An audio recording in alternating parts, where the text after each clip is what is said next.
It's a good, bad game all in one. I thought we did everything we could to win that game and everything we could to put ourselves in the position we did in the fourth quarter. And it's kind of just where we are. Fourth quarter execution, we give up a 6-0 run, just not managing that game, managing the approach to that game in the fourth quarter. That extra pass mentality that we talked about previous, they were scrambling. Their starters weren't very good, and they brought in some energy guys, and we didn't punish that group. We had them where we want them from a psychological standpoint, just having a cushion. They're trying to rest their guys and buy some time, and we didn't take advantage of it. But I thought our guys played well enough to win and just couldn't figure it out from an execution standpoint, which is frustrating. And even with the effort to come back, just frustrating. Coach, when you have a player like Norman Powell who is cooking like he was, what is the message? Don't let him touch it. Yeah, and that was the issue. I mean, it was don't let him touch it. And, Hollis Jefferson is bringing the ball up the floor right in front of our bench, and we let him touch it and shoot a three. Like, that's too easy at that point. It's a state of emergency. You deny him. You make Hollis Jefferson score one-on-one, but you don't let him touch it. You definitely don't let him touch it and shoot a three in front of you. And all of them, it wasn't the urgency for their entire roster. We were switching, after he made his second, we were switching everywhere, 15 on, where we just switch on the basketball and we try and make him drive. All of his shots, I think, were off the catch. And so it's just not this type of urgency that we need defensively to make that adjustment. In the fourth quarter, we talked about doing it stronger, doing it harder, doing a little bit more. And that's on both sides of the ball. It's easy to come down and hit a home run. It's easy to come down and just sit down and defend, but can we do more? Can we do it a little bit harder? Can we be more engaged? And we dug ourselves in a really deep hole. I think we're down 16 or 18 in that fourth quarter. What do you say to John after? I mean, obviously, he had a pretty good game, and then that play. It's not even. He's making an effort. He's trying to fly out and contest the shot. He misses the shot. It's questionable, whether or not he landed and then bumped him. Or I'm not worried about that. It's really the more that we're talking about. John was down the floor protecting on a drive, and then he makes a second effort to get out and contest. We need the other guy to make a second effort and go out and contest that, and make them have to make a second pass and a third pass.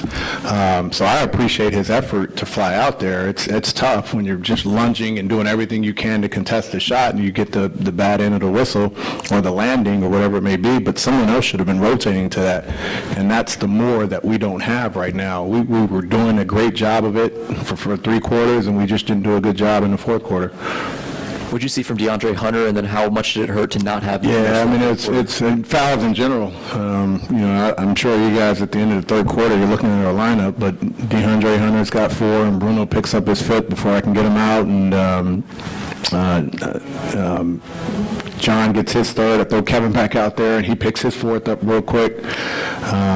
So I thought he was playing great, and we've been on him about multiple effort activity, getting blocks, getting steals, getting deflections. He had 2 blocks, and tonight, great effort plays that DeAndre was doing. So it's just unfortunate that we couldn't keep him on the floor longer. Coach, just talk about Bruno's play today. Great. I thought his energy was very much needed. His activity around the basket. He's getting better. Bruno, he really is. He's getting better. He passed up some shots, which I thought was great, because we were able to get some more movement and get him around the basket and get him in a comfort zone. But I appreciate what he's starting to do more and more when he's out on the floor. Not heavy minutes, but he's taking advantage of them by being physical and being active. Coach, Toronto's a championship ball club. They seem so to make clutch shots and big shots with such ease. It seems like, I guess it's repetition for them. Well, it's the type of shots that they're getting. Prior to the game, we talked about the type of shots they get. They have 5 or 6, maybe more, 7 or 8 guys that are shooting above 36% from 3, and it's because of the ball movement. Tonight in the fourth quarter, there were a lot of open threes, a lot of movement threes, and a lot of catch and shoot threes, and it's because it didn't matter who took them. They were spraying them out, and they were just trying to get us in rotation and get us scrambling, and then that's where the shots were going. So when you have a team like that, play their reserves throughout most of the fourth quarter. that's the luxury of how you grow your team. You empower your players, you grow your team, and they've been able to do that. Coach, what do you have to say about Trae Young's efforts tonight in his 10, 30-plus? Well, I thought it was good. I mean, I don't look at the stats. The stats are liars. You guys look at stat sheets. The stats are liars. It's about effort. It's about togetherness. It's about our team spirit. You know, the numbers are going to be filled by whomever you put on the court. He's always going to produce numbers because he's capable and he's skilled and he's talented and he works at it. But his effort was great tonight. He was tremendous. He got caught on some switches with some of their bigs down there, and he continued to fight. You know, he was a part of that group in the fourth quarter that was scrambling and fighting and clawing back in. I don't look at the numbers as if good or bad. It's more about the effort and the competitiveness. Were the 23 turnovers tonight more a product of you guys making mistakes or them, bothering you? Yeah, I mean, we had 26 assists, and we shot over 50%. And as we were preaching from start to finish, one more. How can we make extra passes? How can we make clean plays? And every time we got in the crowd, we turned it over. And that's the story. This team is an effort defensive team. They don't care where they help from. They don't care how they help, but they are going to help. And so we have to punish the help by moving them and continuing to move them and put them in rotation. And we got caught a lot of times trying to attack where they're helping instead of making the extra play, the extra pass, and that's where a lot of the turnovers came from. Coach, can you please talk about what it means to play on MLK Day, especially being one of 6 black coaches in the NBA? Well, I just think for our league in general, it's important that we're a major organization. We have a huge fan base. And we represent, especially the African-American culture, with the number of players that are African-American in our league. And so it's important. I think the NBA does a tremendous job of celebrating Dr. King's legacy on this day with some of the games. But I think individually, every team and organization does a tremendous job as well as honoring. We have the shirts.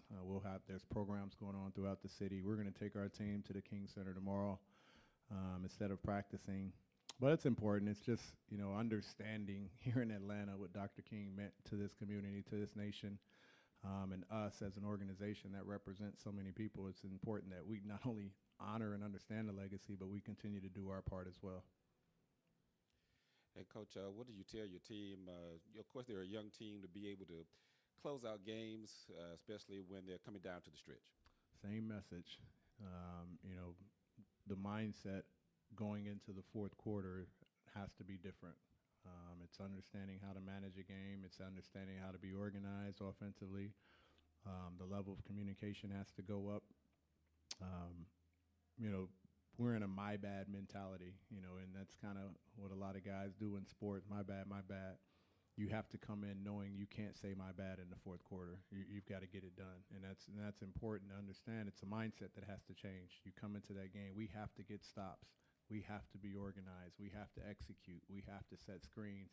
It can't be my bad, coach. I didn't see him. We have to have that mentality, and we have to hold each other accountable. And the 6-0 run to start the fourth quarter, the timeout was about that, us getting organized and understanding and reminding ourselves that we have to execute in the fourth quarter, and we have to get stops, and we have to do it with a no my bad mentality.